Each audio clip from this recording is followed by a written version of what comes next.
Continuando con el siguiente módulo, haciendo identificación a lo que es el manejo de la vía aérea en el paciente politraumatizado, debemos plantearnos algunos objetivos. El objetivo número 1 es identificar los pacientes que requieren el control de la vía aérea, ya sea paciente politraumatizado o aquel que no ha sufrido lesiones. Explicar la necesidad de mayor oxigenación y ventilación en el paciente politraumatizado crítico, discutir los métodos tanto de estabilizaciones manuales, mecánicas y transcricoideas en el manejo de la vía aérea.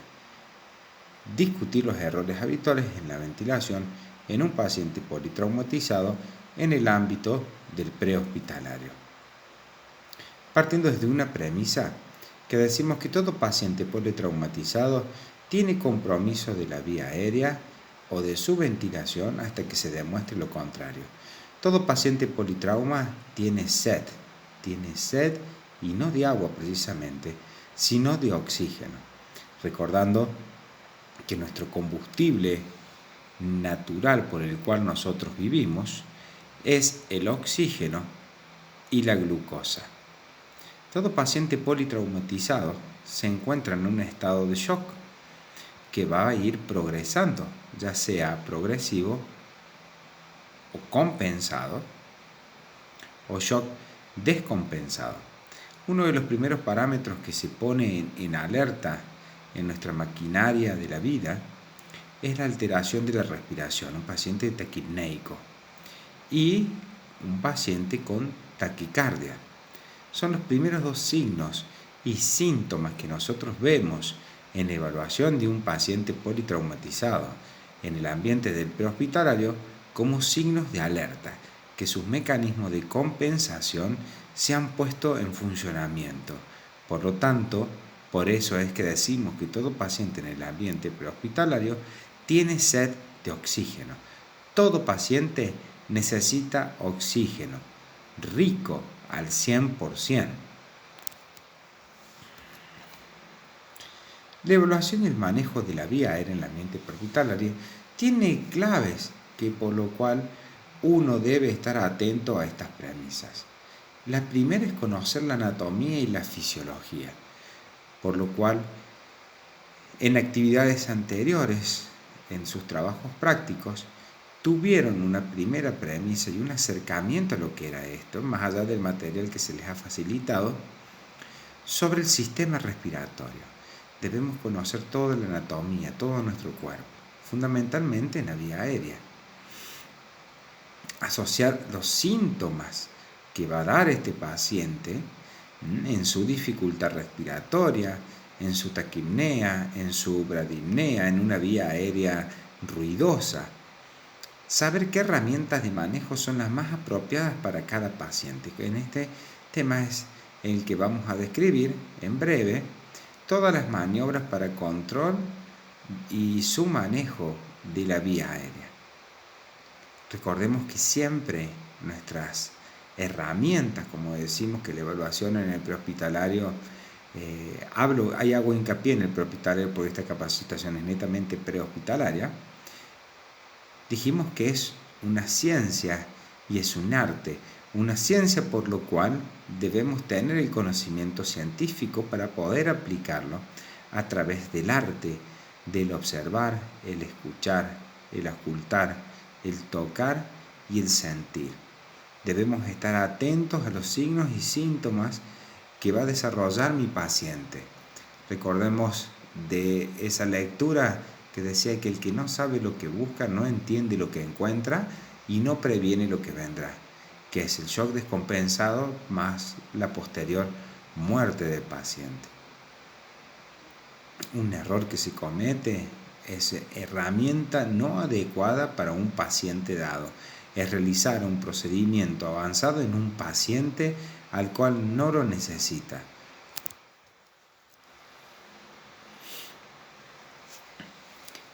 Para hacer un leve repaso del material que ustedes ya tienen leído, es definir la anatomía de la vía aérea superior y vía aérea inferior. ¿Para qué? Para darnos cuenta que si las respiraciones son ruidosas, o dificultosas, el problema está en una vía aérea superior o inferior. Vía aérea ruidosa es una vía aérea obstruida. Si el sonido es con gorgoteos, ronquidos, se refiere que está por encima de la laringe.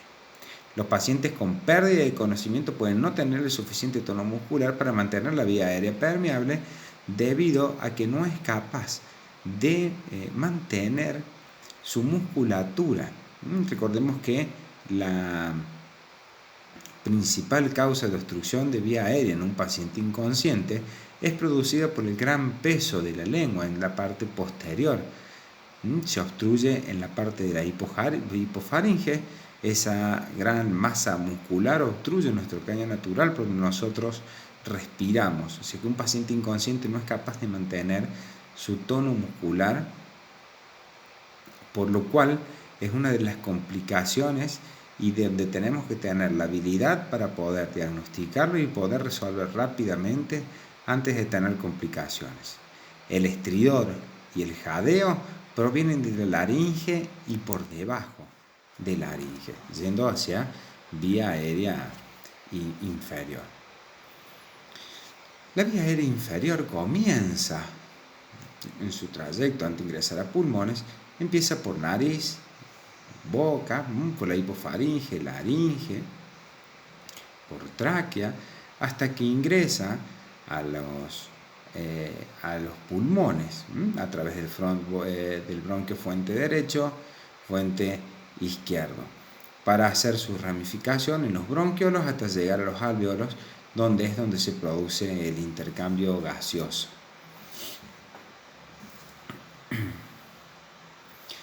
Para quedar en claro en lo que es la terminología, cuando uno dice proceso ventilatorio o ventilación, es cuando se suministra oxígeno al alvéolo. Es solamente el ingreso y el egreso de aire. El ingreso de aire rico en oxígeno y cuando el paciente exhala. O sea, es el movimiento de entrada y salida. Y el proceso respiratorio o la respiración ya es la parte química, es el intercambio de oxígeno con el dióxido de carbono a través de la membrana alveolo-capilar, ya es el proceso. Por eso cuando uno cuenta que dice las respiraciones por minuto, en realidad estoy contando las ventilaciones por minuto. Estoy viendo cuánta cantidad de aire entra por minuto. No estoy contando cuánto intercambio hay, porque el intercambio puede ser ineficaz. Una disminución de oxígeno lleva a una complicación de activación del metabolismo anaeróbico, que es el mecanismo más tóxico que tiene nuestro cuerpo. Los productos de desecho y de acumulación produce ciertos parámetros de descompensación en nuestro cuerpo y alteración a nivel del sistema nervioso central. Luego de este video se les va a pasar un material haciendo más referencia y mostrando algunas técnicas de control de vía aérea básicos y avanzados, como llegan a ser la intubación endotraqueal. Esto para un repaso, para que ustedes hagan un ejercicio como los que hacíamos anteriormente. Usted está de guardia en un partido de rugby. Luego de una scrum, el scrum es el choque de los grupos, de los equipos a cabeza gacha. Uno de los jugadores no se levanta. Usted es el personal sanitario al cual llaman al campo de juego. Siempre tenemos que tener la premisa que partimos para la evaluación del paciente desde el principio, que es la seguridad, la escena y la situación. No voy a entrar a un partido de rugby, de fútbol, si están en pleno juego y puedo salir lastimado. Un partido se debe ver parado, jugarse en otra parte de la cancha para que el equipo médico pueda llegar a abordar este paciente. Luego que vimos la seguridad, la escena y cinemática, ¿qué fue lo que pasó? ¿Qué lesión puede llegar a tener esta víctima? ¿O qué lesiones probablemente pueda tener? Recuerden que en prehospitalario trabajamos bajo un alto índice de sospecha. Entonces la pregunta que nos hacemos, ¿qué injuria debería sospechar dado el mecanismo de lesión? Recordemos que se nos puede pasar por nuestra imaginación una lesión a nivel cervical, un traumatismo craneoencefálico, el choque de dos cabezas, paciente con una pérdida de conocimiento queda tirado boca abajo, no es capaz de mantener su tono muscular, puede tener reflujo, regurgitación, puede vomitar, debe haber tenido un vómito, lo cual nos produce una obstrucción de la vía aérea. Son preguntas que debemos hacernos siempre y siempre imaginando y pensando lo peor que puede pasar en este escenario. Cuando yo abordo el paciente, toco, mantengo contacto con él, me encuentro que su vía aérea está permeable, la respiración está rápida y laboriosa, es pesado, así que hace un esfuerzo inspiratorio. Pulso radial fuerte y rápido. Podemos hacer un stop ahí en la evaluación primaria de que el pulso radial y fuerte puede deberse a que estaba jugando el nerviosismo, pero no debo menospreciar ese signo que yo estoy observando, porque pueden estar ya puesto en funcionamiento su maquinaria para tener un mecanismo de compensación. En la valoración neurológica mi paciente está inconsciente, sin un trauma obvio, evidente. El paciente está vestido completamente, incluyendo un casco de protección. ¿Cuáles son sus opciones para este manejo?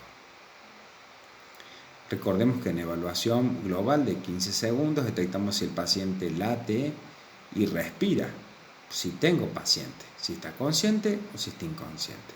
Este paciente está inconsciente. De por sí ya es un paciente con riesgo porque no es capaz de mantener su vía aérea permeable por sí mismo.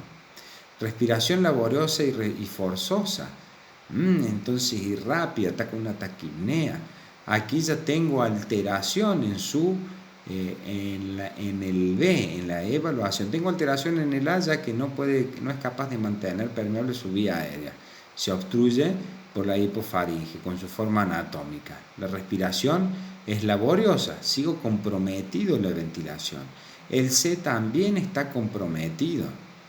Y más todavía que el paciente esté inconsciente. Entonces este es un paciente crítico en el cual debo hacer un control de columna cervical manual, examinar objetos empalados, abrasiones, escoriaciones, heridas cortantes que pueda tener en el cuero cabelludo, a nivel facial, en cuello, en tórax, deformidades tengo que buscar también. En cada región anatómica que yo revise tengo que buscar todo esto, lo que les he dicho y lo que hemos planteado en clases anteriores, por ejemplo en la de evaluación inicial del paciente politraumatizado. Las opciones en el manejo están dedicadas netamente a la vía aérea. En el A, control de columna cervical con manejo de vía aérea, donde vamos a colocar oxígeno suplementario al 100% a un promedio de más de 6 litros por minuto, con una mascarilla facial de no reinhalación con reservorio de oxígeno para darle oxígeno al 100%, y este paciente debe ser derivado muy rápidamente al consultorio médico o ser evacuado por una ambulancia para llevar a un centro de mayor complejidad y saber qué le está pasando a este paciente.